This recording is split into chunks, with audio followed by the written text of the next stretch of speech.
اعوذ باللہ من الشیطان الرجیم بسم اللہ الرحمن الرحیم۔ نماز عصر کے بعد اس کلمے کو 3 بار پڑھنے سے جسم سے ہر بیماری دور ہو جاتی ہے اور مرتے دم تک کوئی بیماری نہیں ہوگی۔ محترم ناظرین، اگر آپ عصر کی نماز کے بعد اس کلمے کو 3 مرتبہ سچے دل سے پڑھ لیں تو انشاءاللہ زندگی بھر کوئی بیماری قریب بھی نہیں آئے گی، چاہے وہ کوئی خطرناک مرض ہو، چاہے لا علاج ہو، چاہے وہ کینسر ہو، شوگر ہو یا پھر بلڈ پریشر ہو یا کوئی بھی بیماری کیونکہ نہ ہو۔ رسول اللہ صلی اللہ علیہ وآلہ وسلم کے بتائے ہوئے ان مختصر کلمے میں اتنی برکت ہے کہ اللہ تعالیٰ کی رحمت جسم سے ہر بیماری کو نکال کر انسان کو مکمل تندرست کر دیتا ہے اور پھر موت تک کوئی بیماری قریب بھی نہیں آتی انشاءاللہ۔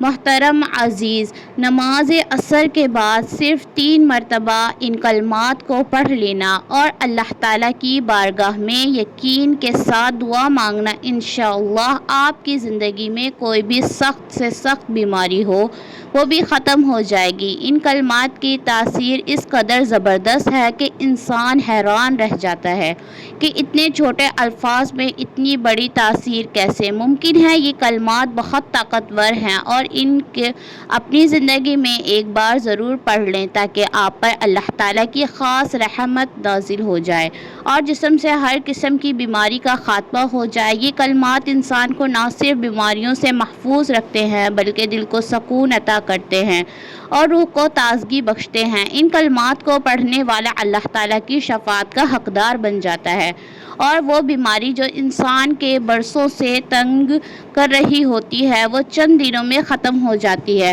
محترم عزیزو، نبی پاک صلی اللہ علیہ وآلہ وسلم جب 7 برس کے ہوئے تو آپ صلی اللہ علیہ وآلہ وسلم کی آنکھوں میں تکلیف ہونے لگی۔ آپ کے دادا حضرت ابو المطلب نے مختلف علاج کروائے مگر کوئی فائدہ نہ ہوا۔ آنکھوں کی تکلیف بڑھتی گئی اور حضرت ابو طالب نے حد پریشان ہو گئے کہ آخر کیا کریں، کیا طریقہ اپنایا جائے، کیونکہ ہر دوا اور علاج ناکام ہو چکے تھے۔ اسی پریشانی کے عالم میں ایک جاننے والے نے حضرت ابو المطلب سے کہا، اے سردار مکہ، فکر نہ کریں، مکہ مکرمہ کے قریب ایک بازار ہے اور اس بازار کے ساتھ ایک طیب کا وہ گھر ہے جو نہایت قابل ہے اور دوا بھی دیتا ہے اور دم بھی کرتا ہے۔ اللہ تعالیٰ کے کرم سے جو بھی اس کے پاس جاتا ہے شفا پا لیتا ہے۔ ہم نے خود کئی مرتبہ اسے آزمایا ہے۔ حضرت ابو المطلب نے جب یہ سنا تو دل خوش ہو گیا اور فوری نبی پاک صلی اللہ علیہ وآلہ وسلم کو لے کر اس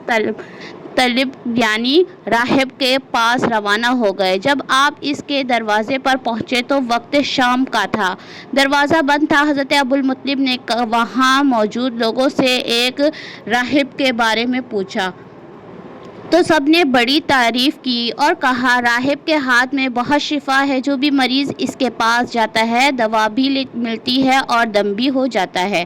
اللہ تعالیٰ کے کرم سے وہ تندرست ہو کر لوٹتا ہے۔ محترم عزیز، حضرت ابو المطلب نے جب یہ سنا فرمایا کہ اب وہ کہاں ہے؟ لوگوں نے بتایا کہ وہ اپنے گھر پر ہے لیکن دروازہ اب نہیں کھلے گا کیونکہ وہ کئی دن کے لیے عبادت میں مصروف ہو جاتا ہے، دروازہ بند کر کے ایک مخصوص وقت تک باہر نہیں آتا۔ اس بار تو وہ ابھی دروازہ بند ہوا ہے اور پتہ نہیں کب کھلے گا، یعنی اوقات یا برسوں تک دروازہ بند ہی رہتا ہے۔ یہ سن کر حضرت ابو المطلب بڑے افسردہ ہو گئے۔ دل میں سوال اٹھا کہ اب کیا کیا جائے۔ ابھی وہ سوچ ہی رہے تھے کہ اچانک اس مقام میں زلزلہ آ گیا، دیواریں ابھرنے لگیں، چھت لرزانے لگی، یہاں تک کہ قریب تھا کہ وہ مکان گر جائے اور وہ راہ نیچے دب جائے۔ اسی خوف سے راہب فوراً باہر آیا۔ جیسے ہی وہ باہر آیا تو حضرت ابو المطلب کو دیکھ کر پریشان ہو گیا۔ یہ تو مکہ مکرمہ کے سرداروں میں راغب نے کہا، سردار کیسے آنا ہوا؟ حضرت ابو المطلب نے فرمایا، یہ میرا پوتا بیمار ہے، آنکھوں میں تکلیف ہے، ہر علاج کیا لیکن آرام نہیں آیا۔ سنا ہے آپ دوا بھی دیتے ہیں اور دم بھی کرتے ہیں، مہربانی فرما کر شفا دعا کریں اور دوا بھی دے دیں تاکہ میرے پوتے کی آنکھیں ٹھیک ہو جائیں۔ راہب نے جب نبی پاک صلی اللہ علیہ وآلہ وسلم کے چہرے مبارک پر نظر ڈالی تو دیکھتا ہی رہ گیا۔ پھر وہ اندر گیا، غسل کیا، پاکیزہ لباس پہنا، خوشبو لگائی اور اپنے کمرے سے ایک پرانی آسمانی کتاب نکال کر لایا اور نبی پاک صلی اللہ علیہ وآلہ وسلم کے چہرے انور کو غور سے دیکھنے لگا۔ کبھی کتاب کو دیکھتا، کبھی چہرے کو، کبھی نظر صحیفے پر ڈالتا، یہاں تک کہ سارے اواق کو بھی دیکھ لیا اور نبی پاک صلی اللہ علیہ وآلہ وسلم کے سر سے پاؤں تک دیکھ لیا۔ پھر یکدم قدموں سے گر گیا اور کہنے لگا، اے نبی پاک صلی اللہ علیہ وآلہ وسلم، میں گواہی دیتا ہوں کہ آپ اللہ کے آخری نبی ہیں اور آپ کے بعد کوئی نبی نہیں آئے گا۔ محترم عزیزو، ابھی اعلان نبوت نہیں ہوا تھا مگر راہب نے اللہ تعالیٰ کی دی ہوئی معروفیت سے پہچان لیا کہ یہ وہی نبی ہیں جن کے آنے بشارت ہمیں دی گئی ہے۔ حضرت ابو المطلب یہ سن کر بہت خوش ہوئے اور فرمایا، اب اس کام کی طرف بھی توجہ دیں جس کے لیے ہم آئے ہیں۔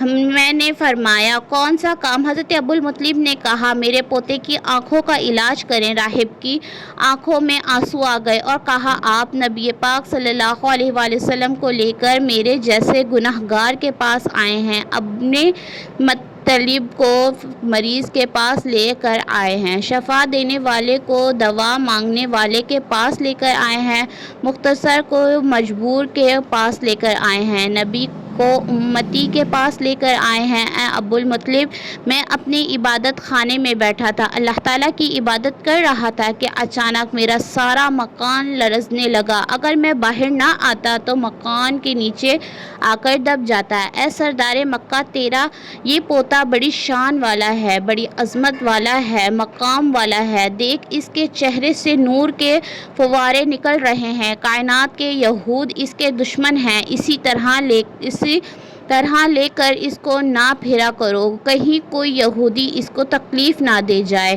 اس کو اپنے گھر لے جاؤ۔ محترم عزیزو، حضرت ابو المطلب نے فرمایا، آپ نے میری بڑی رہنمائی فرمائی، شکریہ، لیکن اصل مسئلہ تو اپنی جگہ رہا، جس مقصد کے لیے میں آیا تھا وہ تو حل ہی نہ ہوا۔ تو راہب نے مسکرا کر کہا، اے سردار مکہ، ان کی آنکھوں کا علاج خود انہی کے پاس موجود ہے، آپ کو پتہ ہی نہیں۔ فرمایا، کہاں ہے علاج؟ راہب نے کہا، سردار مکہ، نبی کریم صلی اللہ علیہ وآلہ وسلم کا لواب شریف نکال کر ان کی آنکھوں میں لگاؤ، یہ بالکل ٹھیک ہو جائیں گے۔ حضرت ابو المطلب نے اسی وقت سردار دو عالم صلی اللہ علیہ وآلہ وسلم کے منہ سے لواب نکال کر آپ کی آنکھوں میں لگایا تو آپ کی آنکھیں مبارک اسی وقت ٹھیک ہو گئی، جیسے کبھی دکھی ہی نہ تھی۔ حضرت ابو المطلب بڑے حیران ہوئے، اس راہب کا شکریہ ادا کیا، چلنے لگے تو راہب نے کہا، حضور، شکریہ تو آپ کا کہ آپ نے مجھے سرکار کائنات کی زیارت کروائی۔ حضرت ابو المطلب نے فرمایا کہ راہب صاحب، آپ کا دم بہت مشہور ہے، سنا ہے آپ جس کو بھی دم کرتے ہیں وہ مریض اسی وقت ٹھیک ہو جاتا ہے، وہ دم کیا کرتے ہیں، وہ الفاظ کیا پڑھتے ہیں کہ جن سے میں اللہ نے اتنی تاثیر رکھ دی ہے؟ راہب مسکرا پڑا اور کہا، حضور، جب مریض میرے پاس آتا ہے تو میں اللہ تعالیٰ کی بارگاہ میں ہاتھ اٹھا کر کہتا ہوں، یا اللہ، تجھے آخری نبی کی عظمت کی قسم، تجھے اس کے پیار کا واسطہ، جس کی محبوبیت کا واسطہ، اس بیمار کو شفا دے دے۔ پھر بھی مریض پر دم کرتا ہوں، اللہ تعالیٰ بیمار کو شفا کر دیتا ہے۔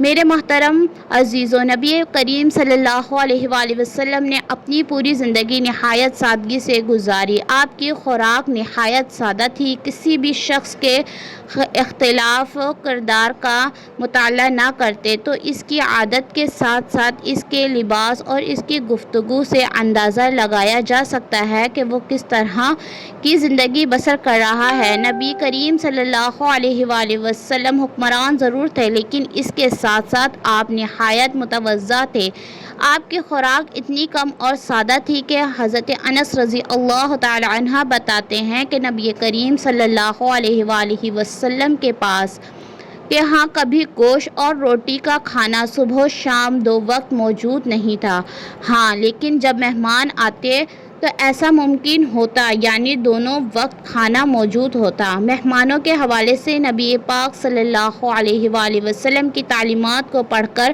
آگے بڑھتے ہیں۔ نبی کریم صلی اللہ علیہ وآلہ وسلم نے ارشاد فرمایا، جو شخص اللہ تعالیٰ اور یوم آخرت پر ایمان رکھتا ہے، اسے چاہیے کہ وہ مہمان کی عزت افزائی کرے۔ محترم ناظرین، حضرت محمد صلی اللہ علیہ وآلہ وسلم کی ذات سے ہمیں یہ سیکھنے کو ملتا ہے کہ نبی کریم صلی اللہ علیہ وآلہ وسلم کی ذات سے برکت لینا بھی باعث شفا ہے، اور جو بھی دل سے ان سے محبت کرتا ہے، اللہ تعالیٰ ان کی دعاؤں کو شرف قبول عطا فرماتا ہے۔ اس سے بھی نبی کریم صلی اللہ علیہ وآلہ وسلم کا اخلاق معلوم ہوتا ہے۔ نبی کریم صلی اللہ علیہ وآلہ وسلم مہمانوں کو بہت زیادہ عزیز کرتے تھے۔ ام المؤمنین حضرت عائشہ صدیقہ رضی اللہ تعالی عنہا فرماتی ہیں کہ آل محمد صلی اللہ علیہ وآلہ وسلم نے کبھی لگاتار 2 دن جو کی روٹی سحر کو ہو کر نہیں کھائی، حتیٰ کہ نبی کریم صلی اللہ علیہ وآلہ وسلم وصال پا گئے۔ حضرت عائشہ صدیقہ رضی اللہ تعالی عنہا سے مروی ہے کہ ایک دوسری روایت میں بھی ہے کہ جب سے نبی کریم صلی اللہ علیہ وآلہ وسلم مدینہ منورہ تشریف لائے، آل محمد صلی اللہ علیہ وآلہ وسلم نے کبھی مسلسل 3 راتیں گندم کی روٹی سیر ہو کر نہیں کھائی۔ محترم عزیزو، یہ فکر سن کر دل لرز اٹھتا ہے کہ جس ہستی سے صدقے ہمیں رزق نصیب ہو رہا ہے، جس نبی کے تفضیل ہمیں ہر نعمت ملی ہے، اسی نبی صلی اللہ علیہ وآلہ وسلم نے پوری زندگی سادہ کھانا کھانے پر قناعت کی، کبھی پیٹ بھر کر نہ کھایا، کبھی تقاضا نہ کیا، کبھی شکوہ نہ کیا، بلکہ اللہ کا شکر ادا کرتے رہے اور بھوکے رہ کر بھی دوسروں کا خیال کرتے رہے۔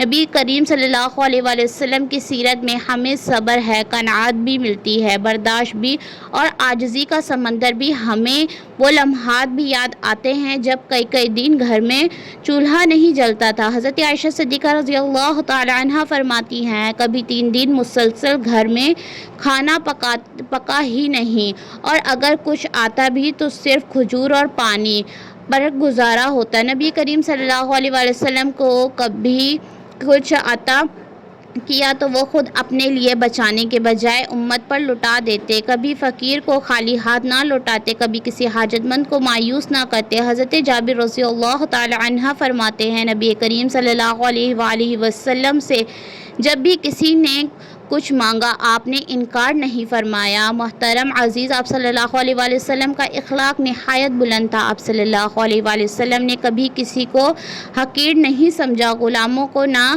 یتیموں بے رحمی کی، بلکہ ہر کسی کو عزیز دی، محبت دی، شفقت دی، اور یہی وہ خصوصیت تھی جس نے سخت دلوں کو بھی موم کر دیا، جس نے دشمنوں کو بھی دیوانہ بنا دیا۔ حضرت انس رضی اللہ تعالی عنہ فرماتے ہیں کہ میں نے نبی کریم صلی اللہ علیہ وآلہ وسلم کی خدمت میں 10 سال رہا، کبھی آپ نے مجھے اف تک نہ کہا، کبھی کوئی شکوہ نہ کیا، کبھی یہ نہ فرمایا یہ کام کیوں کیا، یہ کیوں نہیں کیا۔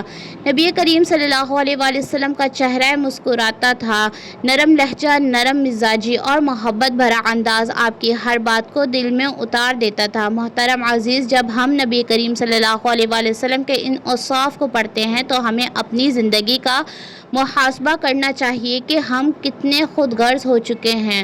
ہم ذرا سی بات پر لڑ پڑتے ہیں، ذرا سا مال آنے پر فخر میں آ جاتے ہیں، اور جب نعمتیں کم ہو جاتی ہیں تو شکوے شروع ہو جاتے ہیں۔ لیکن نبی کریم صلی اللہ علیہ وآلہ وسلم نے ساری زندگی ایک معمولی بستر پر گزار دی۔ ایک روایت میں آتا ہے کہ حضرت عمر رضی اللہ تعالی عنہ جب نبی کریم صلی اللہ علیہ وآلہ وسلم کے حجرے مبارک میں داخل ہوئے تو آپ صلی اللہ علیہ وآلہ وسلم ایک کھجور کی چٹائی پر آرام فرما رہے تھے۔ چٹائی کے نشان جسم مبارک پر نمایاں تھے۔ حضرت عمر کی آنکھیں نم ہو گئیں۔ عرض کیا، یا رسول اللہ، کثر و کثری ریشمی بستروں پر ہیں اور آپ صلی اللہ علیہ وآلہ وسلم اس چٹائی پر آرام فرما رہے ہیں۔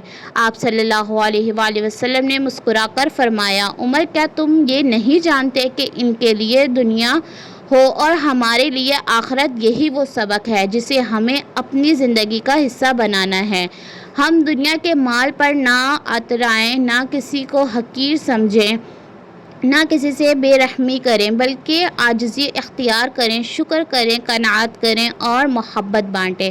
محترم عزیز، اگر نبی کریم صلی اللہ علیہ وآلہ وسلم بھوکے رہ کر بھی مسکراتے تھے تو ہمیں بھی اپنی چھوٹی چھوٹی محرومیوں پر شکایت نہیں کرنی چاہیے۔ اگر نبی کریم صلی اللہ علیہ وآلہ وسلم نے کبھی کسی سے بدلہ نہیں لیا تو ہمیں بھی معاف کرنا چاہیے۔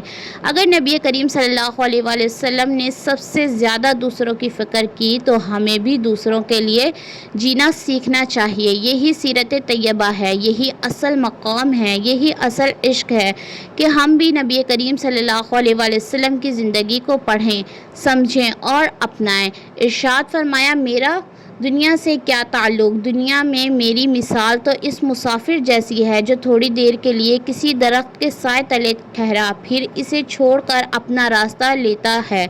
اگر ہم رسول اللہ صلی اللہ علیہ وآلہ وسلم کی حیات طیبہ پر نظر ڈالیں تو وہ معلوم ہوتا ہے کہ آپ کی زندگی کا ہر پہلو سادگی کی تصویر تھی۔ آپ نے نہ صرف اپنی زندگی سادگی سے گزاری بلکہ اپنے صحابہ کی تربیت بھی اسی انداز میں کی کہ دنیا کی بے وقتی کو خوب واضح کیا۔ آئیں دیکھتے ہیں اللہ تعالیٰ نے رسول اللہ صلی اللہ علیہ وآلہ وسلم کی تربیت کیسے فرمائی۔ حضرت جابر رضی اللہ تعالی عنہ فرماتے ہیں کہ نبی کریم صلی اللہ علیہ وآلہ وسلم مدینے سے آتے ہوئے بازار سے گزرے۔ آپ کے ارد گرد بہت سے صحابہ کرام تھے۔ آپ ان کے ہمراہ تشریف لے جا رہے تھے کہ راستے میں ایک بکری کا مرا ہوا بچہ پڑا تھا، اس کے کان چھوٹے تھے۔ آپ نے اس کا کان پکڑا، فرمایا، ساتھیوں تم میں سے کون ہے جو اسے 1 درہم میں لینے پر راضی ہو جائے؟ صحابہ نے عرض کیا، یا رسول اللہ صلی اللہ علیہ وآلہ وسلم 1 درہم تو بہت بڑی بات ہے،